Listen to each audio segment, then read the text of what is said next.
आज हम चल रहे हैं उस अध्याय के बारे में पढ़ने जिसे इस देश में आपातकाल के नाम से जाना जाता है।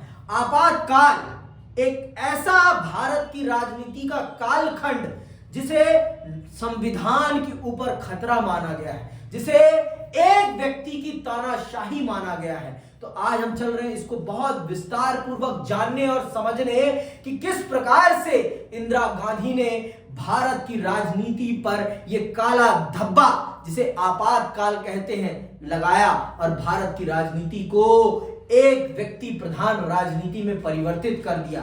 इन सब बातों को हम बहुत विस्तार पूर्वक इस अध्याय में चल रहे हैं जानने और समझने। पर उससे पूर्व, आपातकाल लगने से पूर्व उसकी क्या पृष्ठभूमि थी, ऐसी कौन कौन सी घटनाएं हुई जिन्होंने इंदिरा गांधी को इस कदम को उठाने के लिए, या कहिए कि उन्हें इस कदम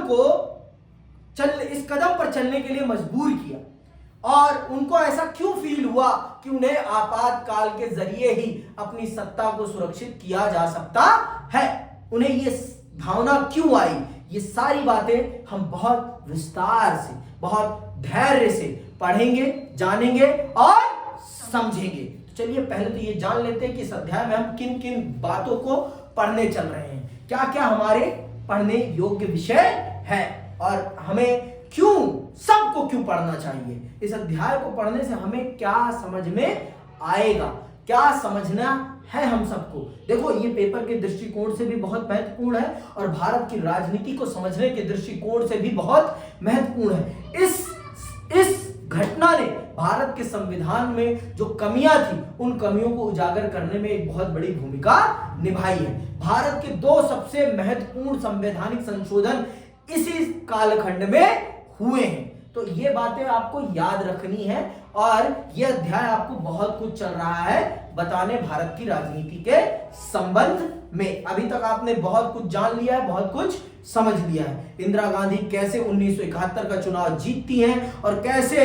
1971 के भारत पाकिस्तान के युद्ध ने उन्हें भारत की एक बहुत बड़ी नेता के तौर पर पूरे भारत के सामने, ये कहिए पूरे विश्व बिरादरी के सामने प्रस्तुत किया। उनकी छवि बहुत ज्यादा वैभवशाली हो गई थी, बहुत गौरवान्वित या कहिए बहुत स्ट्रॉन्ग छवि की लीडर बन गई थी वो। तो चलिए पढ़ते हैं और जानते हैं, समझते हैं इस अध्याय में क्या है, पहले ये जान लेते हैं। हम देख चुके हैं कि 1971 के बाद कांग्रेस को नवजीवन मिला, लेकिन इस पार्टी में अब पहले वाली बात नहीं रही। अब पहले वाली कांग्रेस नहीं थी। जो 1971 में कांग्रेस उभर कर आई वो पहले वाली कांग्रेस नहीं थी। जो सतरंगी छाते वाली कांग्रेस थी वो सतरंगी छाते वाली कांग्रेस अब नहीं थी। ये एक रंगी छाता, एक व्यक्ति के नेतृत्व में चलने वाली कांग्रेस बन चुकी थी और इसकी सर्वे सर्वा कौन थी? इंदिरा गांधी थी। इंदिरा गांधी थी। समझ में ही बात। आज जो कांग्रेस है ये कांग्रेस इंदिरा गांधी वाली कांग्रेस है। इसीलिए इस पर गांधी परिवार की बहुत बड़ी छाप है। हमेशा कांग्रेस गांधी परिवार के कंट्रोल में क्यों रहती है? इसका सबसे बड़ा कारण ये वाला, क्योंकि जो उससे पहले की कांग्रेस थी उसका विखंडन हो गया। समझ में आई बात। तो आज की कांग्रेस की पहचान कहीं ना कहीं गांधी परिवार से जुड़ गई है। इसीलिए जब भी कांग्रेस का जिक्र आता है तो गांधी परिवार का जिक्र अपने आप आ जाता है। समझ में आई बात कि नहीं आई? तो देखो इन सब चीजों को इंटरलिंक करते चलो कि कहां की बात कहां जुड़ रही है, किस घटना का संबंध किस घटना से है। समझ में आई बात। हर घटना का अपना एक अलग संबंध है और हर घटना को जानना और समझना आपके लिए, हमारे लिए, हम सब के लिए बहुत जरूरी है, बहुत ज्यादा जरूरी है बेटा। और अगर हम नहीं समझेंगे तो ये हमारे लिए बहुत ज्यादा दुखद हो जाएगा, बहुत ज्यादा दुखद हो जाएगा। समझ में आई बात कि अभी भी नहीं आई है? पक्का? चलो आगे पढ़े फिर। सच्ची मुच्ची? चलो पढ़ो फिर। 1973 से 1975 के बीच घटी घटनाओं से यह अंतर और भी ज्यादा स्पष्ट हो गया और भी स्पष्ट हो गया। इन घटनाओं किस समय से? 1973 से 1975 ऐसी कौन कौन सी घटनाएं घटी हैं इस समय कालखंड में जिसने बहुत सी परिस्थितियों को परिवर्तित किया है, ये नोट डाउन करना है। ये प्रश्न आ सकता है कि आपातकाल के लगने से पहले क्या पृष्ठभूमि थी भारतीय राजनीति की, ऐसी कौन कौन सी घटनाएं हुई जिन्होंने भारतीय राजनीति के रुख को बदला। तो ये घटनाएं आपको पता होनी चाहिए, ठीक है। ये टिप्स पर होनी चाहिए घटनाएं, ये क्या होनी चाहिए, टिप्स पर। और मैंने आपको बोल दिया है कि आंसर हमेशा कैसे लिखने हैं, टू द पॉइंट, और प्रैक्टिस स्टार्ट हो जानी चाहिए, ठीक है। हर पेपर में टू द पॉइंट, चाहे वो ज्योग्राफी का हो चाहे वो हिंदी का हो, हिंदी में तो पैरा में लिखना होता है, लेकिन टू द पॉइंट, पहले महत्वपूर्ण बातें लिखो, फिर उसके बाद उससे कम उससे कम उससे कम, लेकिन महत्वपूर्ण बातें पहले, सबसे पहले जो सबसे महत्वपूर्ण है, ठीक। आगे सुनो, सुनना बहुत ध्यान से। इन घटनाओं से भारत की लोकतांत्रिक राजनीति और संविधान निर्देशित सांस्थानिक संतुलन को नई चुनौती ने घेरा। 1973 से 1975 के बीच आए बदलाव की परिणति देश में आपातकाल लागू करने के रूप में हुई। 1975 के जून माह में देश में आपातकाल की घोषणा कर दी गई। आमतौर पर आपातकाल से हमारे मन में युद्ध और आक्रमण अथवा प्राकृतिक आपदा की तस्वीर कौंधती है, लेकिन अपने देश में आपातकाल की घोषणा अंदरूनी गड़बड़ियों की आशंका के मद्देनजर की गई थी। वैसे आपातकाल जब शब्द आता है तो हमारे सामने ये सारी घटनाएं आती हैं, युद्ध की आती है, आक्रमण की आती है या प्राकृतिक आपदा की आती है। लेकिन जो 1975 में आपातकाल लगाया गया भारत में, वो किस आधार पर लगाया गया है, अंदरूनी गड़बड़ियों के आधार पर। अंडरलाइन कर लो ये सेंटेंस, किस आधार पर लगा है, अंदरूनी गड़बड़ियों के आधार पर। ये पूछा जाता है आपसे कि भारत में 1975 में लगा आपातकाल किन परिस्थितियों के मद्देनजर लगाया गया, तो क्या लगाया गया, अंदरूनी गड़बड़ियों के मद्देनजर लगाया गया। ये याद रखने वाली बातें हैं और इनको बहुत अच्छे से याद रखना है आपको, ठीक है। आगे सुनिए, आपातकाल की घोषणा जिस नाटकीय रूप में हुई थी उसी अंदाज में इसका खात्मा भी हुआ। आपातकाल की घोषणा के कारण 1977 के लोकसभा चुनाव में कांग्रेस हार गई। आज तक जो नहीं हुआ था वो हो गया। 1977 के चुनाव में पहली बार कांग्रेस केंद्र की सत्ता से बाहर होती है, पहली बार। कब, 1977 में। तो एक नंबर का प्रश्न ये भी बन गया कि कांग्रेस पहली बार केंद्र की सत्ता से बाहर कब हुई, 1977 में, ठीक है। बताता चल रहा हूं कैसे एमसीक्यू बन रहे हैं। एमसीक्यू बनाने के यही तरीके हैं, तो इन तरीकों को थोड़ा नोट डाउन करते चलिए कि क्या है एमसीक्यू बनाने का तरीका, ठीक। आगे सुनिए, इस अध्याय में हम अपना ध्यान भारतीय लोकतंत्र के इतिहास के इसी निर्णायक दौर पर केंद्रित करेंगे। साथ ही हम कुछ ऐसे सवाल पूछेंगे जो सालों गुजरने के बाद भी विवादास्पद बने रहे हैं, जैसे आपातकाल क्यों लागू किया गया, क्या ऐसा करना जरूरी था, आपातकाल लागू करने का व्यवहारिक अर्थ क्या था, दलगत राजनीति के लिहाज से आपातकाल के क्या परिणाम हुए, आपातकाल से भारतीय लोकतंत्र ने क्या सबक सीखे। तो ये 4 प्रश्न आप इस अध्याय को पढ़ने के बाद जान पाएंगे और समझ पाएंगे और आप इसका उत्तर देने के काबिल हो जाएंगे। तो आइए सबसे पहले तो ये जानते हैं कि आपातकाल लगने से पहले भारत की राजनीति में क्या चल रहा था, भारत की राजनीति किस करवट बैठ रही थी, कौन कौन सी घटनाएं हो रही थी जिन्होंने इंदिरा गांधी को अपनी सत्ता पर एक प्रश्न चिन्ह खड़ा होता हुआ दिखाया।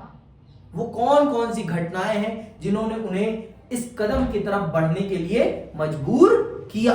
तो आइए बहुत विस्तार पूर्वक इसको पढ़ते हैं और समझते हैं। 1967 के बाद से भारतीय राजनीति में जो बदलाव आ रहे थे उनके बारे में हम पहले ही पढ़ चुके हैं। इंदिरा गांधी एक कद्दावर नेता के रूप में उभरी थी और उनकी लोकप्रियता अपने चरम पर थी। इस दौर में दलगत प्रतिस्पर्धा कहीं ज्यादा तीखी और ध्रुवीकृत हो चली थी।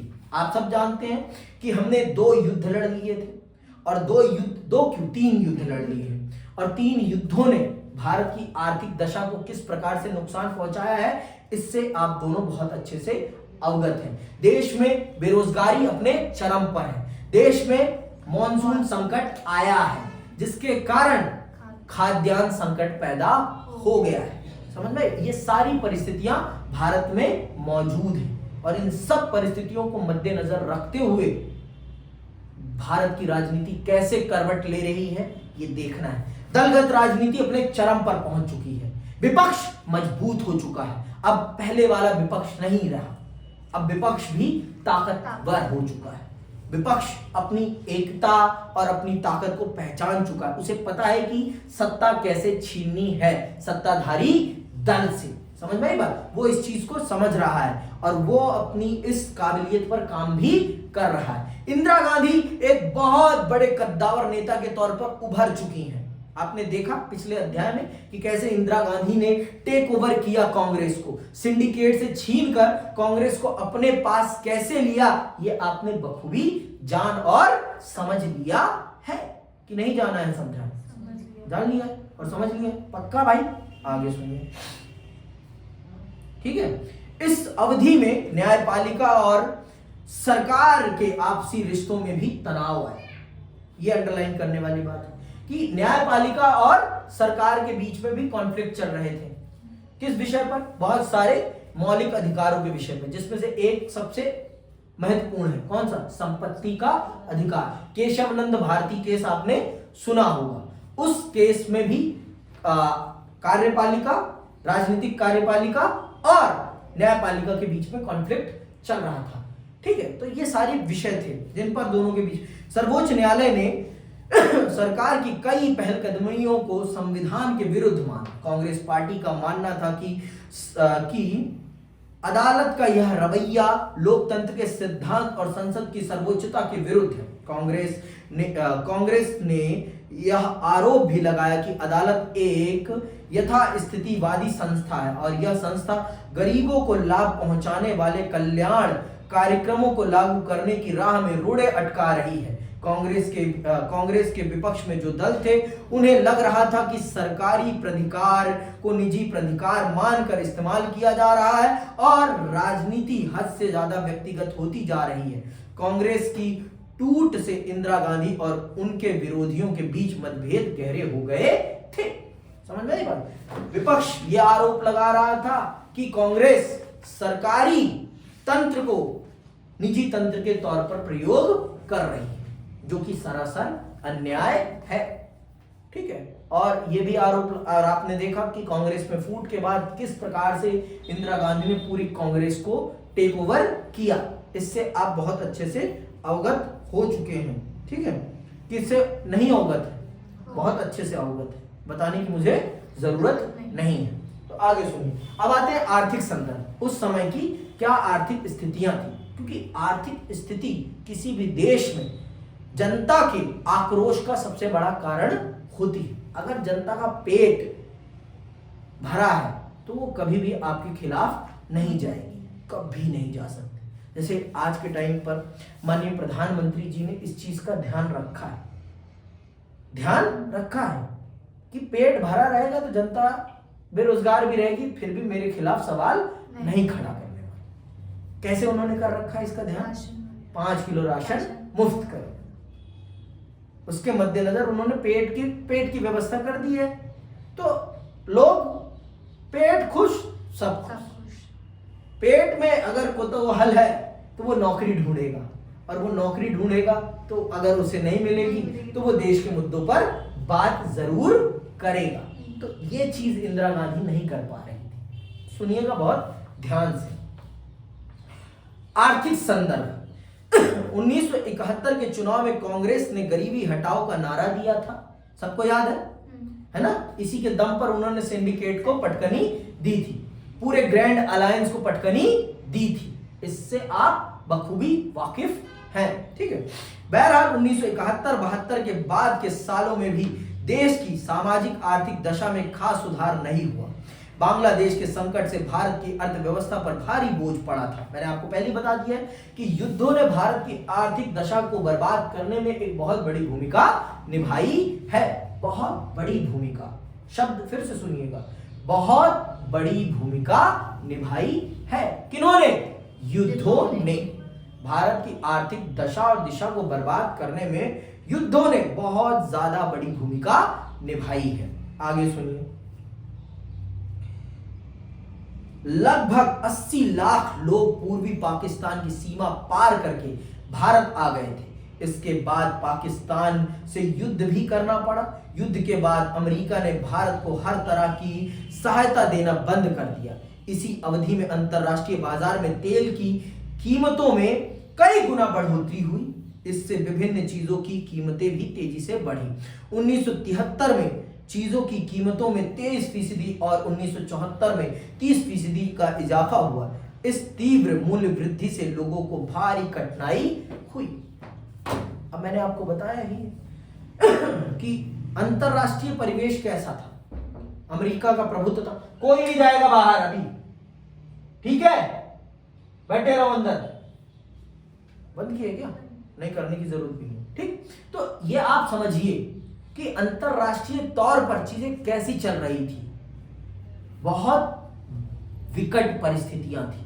युद्ध के कारण बांग्लादेश संकट के कारण हमारे ऊपर बहुत से शरणार्थी आ गए थे। और ये जो शरणार्थी आए 80 लाख लोग, 80 लाख बहुत बड़ी संख्या है। और उस समय तो बहुत बड़ी संख्या है, समझ में आई बात? बहुत बड़ी संख्या में लोगों का इधर आना, फिर उसके बाद युद्ध का करा जाना, युद्ध के कारण आर्थिक तौर पर कमजोर होना। आप जान रहे हैं कि विश्व बिरादरी उस समय 2 ध्रुवों में बटी पड़ी है और अमेरिका का हमारे ऊपर से हाथ खींच लेना, है ना, आर्थिक सहायताएं जो दे रहा था वो उसने बंद कर दी, है ना। तो इन सब चीजों ने बहुत सारी चीजें बदल दी, हमारी बहुत सारी चीजों पर संकट खड़ा कर दिया। और खाड़ी देशों में युद्ध का हो जाना, जिसके कारण कच्चे तेल के दामों में बढ़ोतरी। और आप जानते हैं कच्चे तेल में बढ़ोतरी होगी तो सब चीजों में बढ़ोतरी होना स्वाभाविक है। 1973 में 23% महंगाई बढ़ी और 1974 में 30%। इतनी तो लोगों की कमाई भी नहीं बढ़ी थी। और कमाई न बढ़ने के कारण लोगों के लिए मूलभूत चीजें भी खरीद पाना मुश्किल से मुश्किल हो गया। अब मुश्किल होगा तो क्या होगा? फिर आंदोलन होगा, फिर भ्रष्टाचार के खिलाफ आंदोलन होगा, जैसे 2012 में हुआ था, है ना। भारत में 2 बड़े आंदोलन, है ना, अन्ना हजारे के नेतृत्व में, जिसमें से कौन निकले थे? अरविंद केजरीवाल, है ना। 5 साल केजरीवाल हवा हो गए केजरीवाल, है ना। चलो, तो ये चीजें तो ऐसी ही होंगी। अभी सुनते चलो। औद्योगिक विकास की दर बहुत कम थी और बेरोजगारी बहुत बढ़ गई थी। ग्रामीण इलाकों में बेरोजगारी बेहताशा बढ़ी थी। खर्चे को कम करने के लिए सरकार ने अपने कर्मचारियों के वेतन को रोक लिया। अब वेतन रुक गया तो क्या होगा भाई? आक्रोश पैदा होना स्वाभाविक है। आक्रोश पैदा होना स्वाभाविक है। मन में आक्रोश का आना स्वाभाविक है। समझ में आई बात? मन में आक्रोश आएगा ही आएगा। जब आपसे आपकी आमदनी छीन ली जाएगी तो क्या होगा? सरकारी नौकर, है ना, सही बात है। इससे सरकारी कर्मचारियों में बहुत असंतोष पनपा। 1972-73 के वर्ष में मानसून असफल रहा। अंडरलाइन कर लो, मानसून असफल रहेगा तो क्या होगा? पैदावार कम हो जाएगी। ठीक है, इससे कृषि की पैदावार में भारी गिरावट आई। खाद्यान्न का उत्पादन 8% कम हो गया। आर्थिक स्थिति की बदहाली को लेकर पूरे देश में असंतोष का माहौल था। इस स्थिति में गैर कांग्रेसी पार्टियों ने बड़े कारगर तरीके से जन विरोध की अगुवाई की। भाई वो अपना काम कर रहे हैं, वो विरोध कर रहे हैं भाई, क्योंकि उनका वो विपक्ष है, उनका ये काम है। और अगर आज के टाइम पे ऐसा कर दिया जाए तो आप तो देशद्रोही हैं, भाई विपक्ष का काम है सरकार पर प्रश्न चिन्ह खड़ा करना, वो देशद्रोही नहीं है। अभी कुंभ में पानी गंदा है और अगर सरकार से इस पर सवाल पूछ लिया जा रहा है, आप तो धर्म के विरोधी हैं, धर्म विरोधी हैं, आप तो हिंदू विरोधी हैं, आप तो हिंदू विरोधी हैं। फिर तो मत पूछो हमसे सवाल। और जब आप विपक्ष में थे तो कुत्ते की तरह भौंकते थे, तब तो कुछ नहीं होता था। आप भौंके तो सही, हम भौंके तो गलत। कैसे भाई? लोकतंत्र में दोनों का होना बहुत जरूरी है और संतुलित तौर पर होना बहुत जरूरी है। हमारे हक के लिए, हम जनता है ना, हमारे हक के लिए दोनों का होना, दोनों का ताकतवर होना बहुत जरूरी है। नहीं तो हमारा हक मारा जाएगा। हमारा हक, हमारे धर्म के साथ खिलवाड़ किया जा रहा है ना, हमारा धर्म खराब हो रहा है ना। बदनामी होगी तो किसकी होगी? देश की होगी ना। कि अपने ही धर्म की इतनी बड़ी डींगे हाँकने वाला देश अपने धर्म के इतने बड़े कार्यक्रम में पानी को भी स्वच्छ नहीं कर पा रहा है। हाँ, क्या डींगे हाँकते हैं फिर हम? सिर्फ डींगे हाँक रहे हैं हम? फिर डींगे मत हाँको ना, काम करो उस पर। डींगे हाँकने से कुछ नहीं होता। आपके पास इतना बड़ा इंफ्रास्ट्रक्चर है, आपने इतना मोटा बजट ले रखा है उस कार्यक्रम के लिए, फिर भी आप उसको सही ढंग से कंडक्ट नहीं करा पा रहे, तो मतलब क्या है फिर आपका? पता है कुंभ का बजट क्या है? सर्च करो ना थोड़ा सा। सिर्फ ऊपरी तो कोई बाहर नहीं जाएगा। करने दो भाई, अभी मैं क्लास ले रहा हूं, मैं बीच में नहीं रोकूंगा। कोई बात नहीं, 10 मिनट रुक जा, फिर देता हूं अभी। ठीक, तो 1960 के दशक से ही छात्रों के भी, अब छात्र भी उग्र होते जा रहे हैं। छात्रों में सबसे पहले उग्रता आती है क्योंकि उनके अंदर आक्रोश, हम लोगों के अंदर, अभी आपने देखा होगा जामिया में प्रोटेस्ट चल रहा है, जामिया प्रोटेस्ट कर रहा है, ठीक है।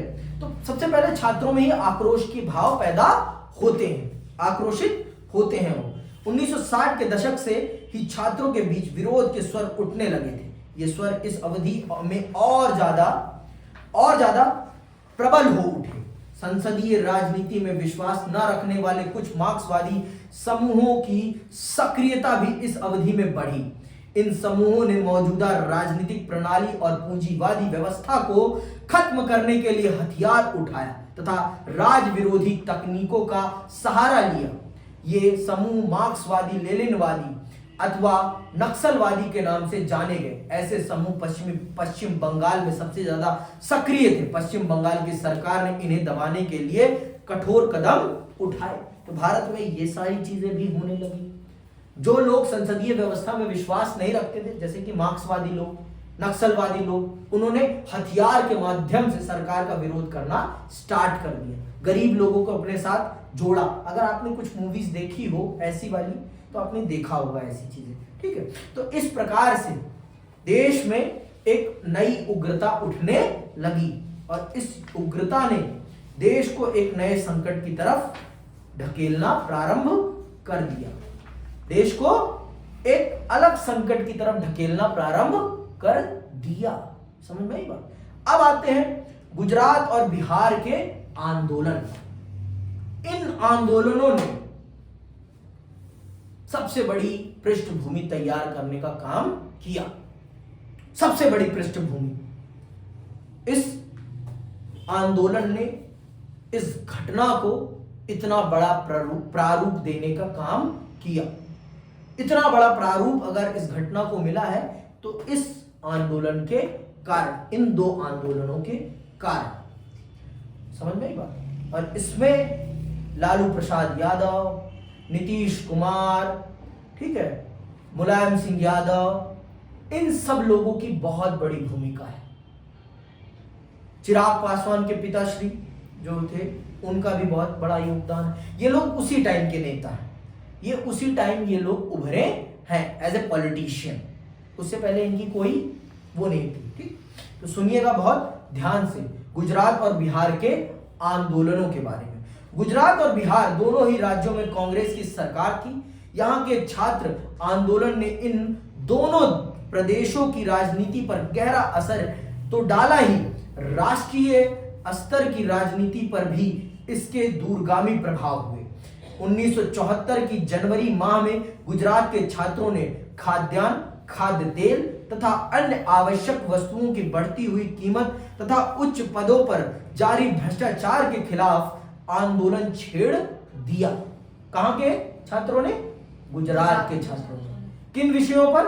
खाद्यान्न, खाद्य तेल तथा अन्य आवश्यक वस्तुओं की बढ़ती हुई कीमत तथा उच्च पदों पर जारी भ्रष्टाचार के खिलाफ आंदोलन छेड़ दिया। कहां के छात्रों ने? गुजरात के। और दोनों राज्यों में किस दल की सरकार है?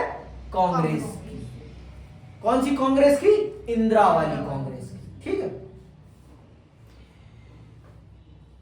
छात्र आंदोलन में बड़ी राजनीतिक पार्टियां भी शरीक हो गई और इस आंदोलन ने विकराल रूप धारण कर लिया। ऐसे में गुजरात में राष्ट्रपति शासन लगा दिया गया।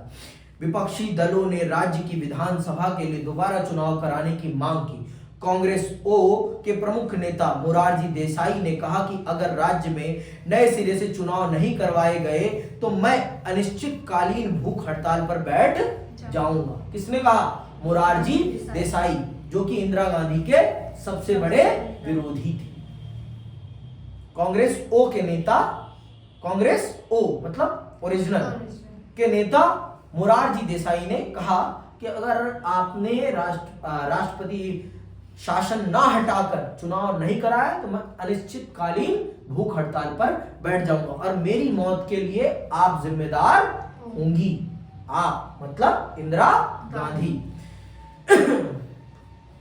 मोरारजी अपने कांग्रेस के दिनों में इंदिरा गांधी के प्रमुख विरोधी रहे थे। विपक्षी दलों द्वारा समर्थित छात्र आंदोलन के गहरे दबाव में 1975 के जून में विधानसभा के चुनाव हुए। कांग्रेस इस चुनाव में हार गई। कौन सी कांग्रेस? इंदिरा गांधी वाली। समझ गए? कांग्रेस हार गई। 1974 के मार्च माह में बढ़ती हुई कीमतों, खाद्यान्न के अभाव, बेरोजगारी और भ्रष्टाचार के खिलाफ बिहार में छात्रों ने आंदोलन छेड़ दिया।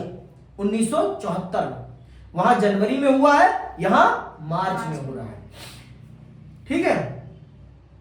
आंदोलन के क्रम में उन्होंने जयप्रकाश नारायण को बुलावा भेजा। बिहार, जयप्रकाश नारायण कोई छोटे मोटे व्यक्ति नहीं है।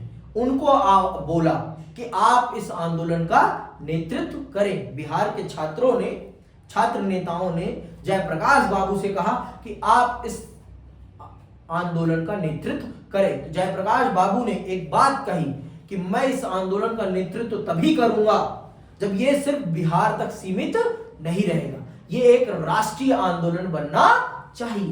तो वही होता है। आगे सुनो क्या होता है। आंदोलन के क्रम में उन्होंने जयप्रकाश नारायण को बुलावा भेजा। जेपी तब सक्रिय राजनीति छोड़ चुके थे और सामाजिक कार्यों में लगे हुए थे। छात्रों ने अपने आंदोलन की अगुवाई के लिए जयप्रकाश नारायण को बुलावा भेजा था। जेपी ने छात्रों का निमंत्रण इस शर्त पर, अंडरलाइन करना, इस शर्त पर स्वीकार किया कि आंदोलन अहिंसक रहेगा और अपने को सिर्फ बिहार तक सीमित नहीं रखेगा। इस प्रकार छात्र आंदोलन ने एक राजनीतिक चरित्र ग्रहण किया और उसके भीतर राष्ट्रव्यापी अपील आई। जीवन के हर क्षेत्र के लोग अब आंदोलन से आ जुड़े। जयप्रकाश नारायण ने बिहार की कांग्रेस सरकार को बर्खास्त करने की मांग की। उन्होंने सामाजिक, आर्थिक और राजनीतिक दायरे में संपूर्ण क्रांति का आह्वान किया ताकि उन्हीं के शब्दों में सच्चे लोकतंत्र की स्थापना की जा सके। बिहार की सरकार के खिलाफ लगातार घेराव, बंद और हड़ताल का एक सिलसिला चल पड़ा। बहरहाल सरकार ने इस्तीफा देने से इनकार कर दिया। तो जयप्रकाश नारायण के नेतृत्व में पूरा बिहार उबल पड़ा, पूरा बिहार उबल पड़ा और उन्होंने संपूर्ण क्रांति का नारा दिया और उन्होंने कहा कि मैं सच्चे लोकतंत्र को स्थापित करके दिखाऊंगा। आगे क्या होता? आंदोलन का प्रभाव राष्ट्रीय राजनीति पर पड़ना शुरू हुआ। जयप्रकाश नारायण चाहते थे कि यह आंदोलन देश के दूसरे हिस्सों में भी फैले। जयप्रकाश नारायण के नेतृत्व में चल रहे आंदोलन के साथ ही साथ रेलवे के कर्मचारियों ने भी एक राष्ट्रव्यापी हड़ताल का आह्वान किया। इससे देश के रोजमर्रा के कामकाज के ठप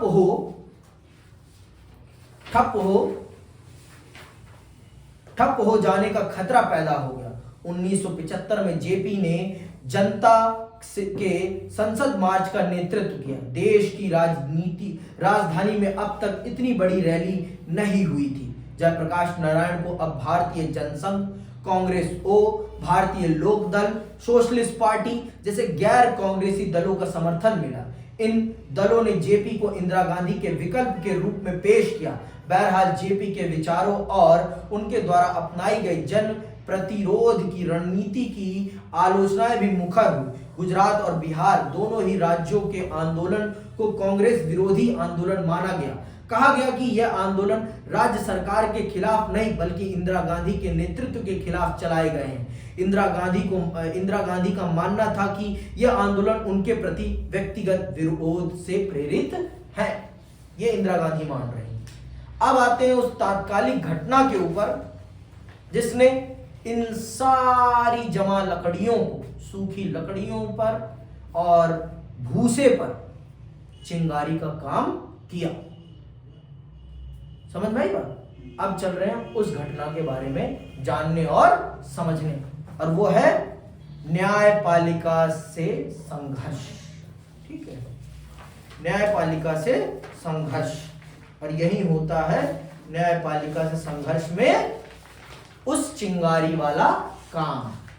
यही लगेगी वो चिंगारी जो इस घटना को आग बना देगी और इंदिरा गांधी की कुर्सी पर आग लग जाएगी कि उन्हें ये संकट नजर आने लगेगा कि अगर अब मैंने कोई कदम नहीं उठाए तो मेरे लिए समस्या खड़ी हो जाएगी। न्यायपालिका से संघर्ष, ये वो घटना है जिसने इन सब भूसों पर माचिस लगाई है।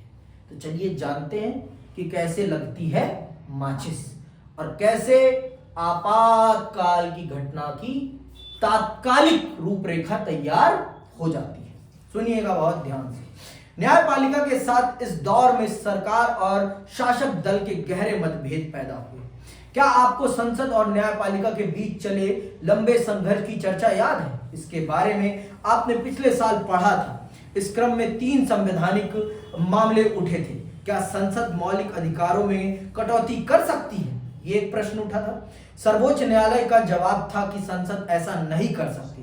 दूसरा है यह कि क्या संसद संविधान में संशोधन करके संपत्ति के अधिकार को काट छाट कर सकती है। इस मसले पर भी सर्वोच्च न्यायालय का यही कहना था कि सरकार संविधान में इस तरह संशोधन नहीं कर सकती कि अधिकारों की कटौती हो जाए। तीसरे संसद ने यह कहते हुए संविधान में संशोधन किया कि वह नीति निर्देशक सिद्धांतों को प्रभावकारी बनाने के लिए मौलिक अधिकारों में कमी कर सकती है, लेकिन सर्वोच्च न्यायालय ने इस प्रावधान को भी निरस्त कर दिया। इससे सरकार और न्यायपालिका के बीच संबंधों में तनाव आया। आपको याद होगा कि इस संकट की परिणति केशव नंद भारती के मशहूर मुकदमे के रूप में सामने आई। इस मामले में सर्वोच्च न्यायालय ने फैसला सुनाया कि संविधान का एक बुनियादी ढांचा है और संसद इस ढांचागत विशेषताओं में संशोधन नहीं कर सकती है। यह आपने जाना है। तो इस प्रकार के कॉन्फ्लिक्ट चल रहे थे। 2 और बातों ने न्यायपालिका और कार्यपालिका के संबंधों में तनाव बढ़ाया। 1973 में केशव नंद भारती के मुकदमे में सर्वोच्च न्यायालय द्वारा फैसला सुनाने के तुरंत बाद भारत के मुख्य न्यायाधीश का पद खाली हुआ। सर्वोच्च न्यायालय के सबसे वरिष्ठ न्यायाधीश को भारत का मुख्य न्यायाधीश बनाने की परिपाटी चली आ रही थी। ठीक है, इसको सुनना ध्यान। लेकिन 1973 में सरकार ने तीन वरिष्ठ न्यायाधीशों की अनदेखी करके न्यायमूर्ति एन रे को मुख्य न्यायाधीश नियुक्त किया। यह निर्णय राजनीतिक रूप से विवादास्पद बन गया क्योंकि सरकार ने जिन 3 न्यायाधीशों की वरिष्ठता की अनदेखी की इस मामले में की थी, उन्होंने सरकार के इस कदम के विरुद्ध फैसला दिया। ऐसे में संविधान की व्याख्या और राजनीतिक विचारधाराओं का बड़ी तेजी से घालमेल हुआ।